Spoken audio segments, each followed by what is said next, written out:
Assalamualaikum warahmatullahi wabarakatuh. Saya di sini sebagai guru bahasa Indonesia kalian memperkenalkan Ibu Sonia Patalia SPD. Mulai sekarang kalian kelas 7 akan belajar bahasa Indonesia dengan Ibu. Kita simak ya, Ibu akan menjelaskan tentang apa?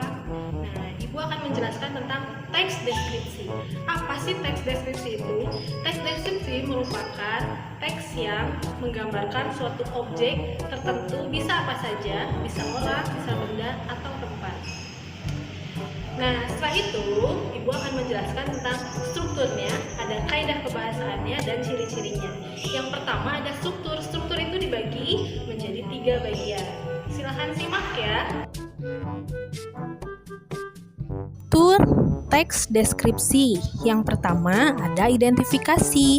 Apa itu identifikasi? Identifikasi berarti mengenalkan objek yang akan digambarkan seperti tempat, benda, hewan, orang, atau sesuatu yang digambarkan atau dideskripsikan. Yang kedua adalah deskripsi bagian. Adalah penggambaran aspek-aspek dari objek itu.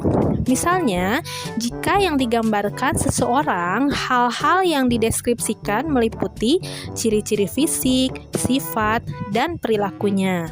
Yang ketiga adalah simpulan atau kesan-kesan.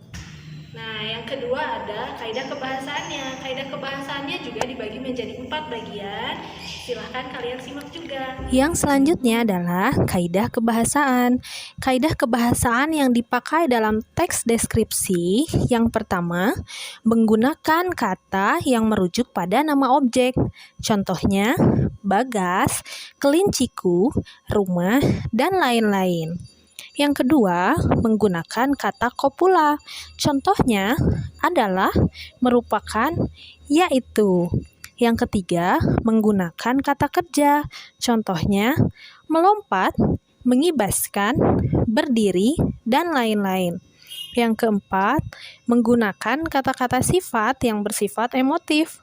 Contohnya, mengharu biru, memukau, indah, menawan, dan lain-lain.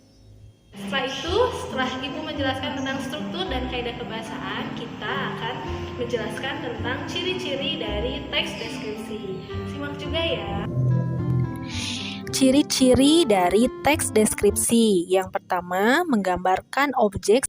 Contohnya, bila kalian akan menggambarkan suatu benda, maka kalian harus menjelaskan ciri-ciri benda tersebut, baik dari fungsinya, warnanya, bahannya, dan sebagainya.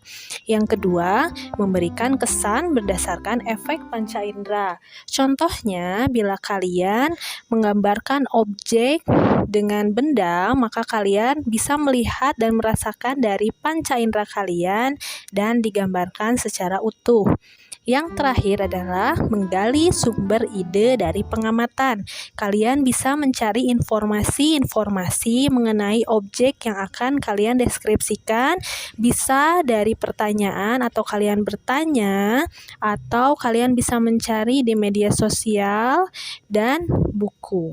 Nah, setelah Ibu menjelaskan tentang pengertian teks deskripsi, strukturnya, kaidah kebahasaannya, dan juga ciri-cirinya, Ibu juga akan memperlihatkan contohnya seperti apa. Kalian bisa simak ya.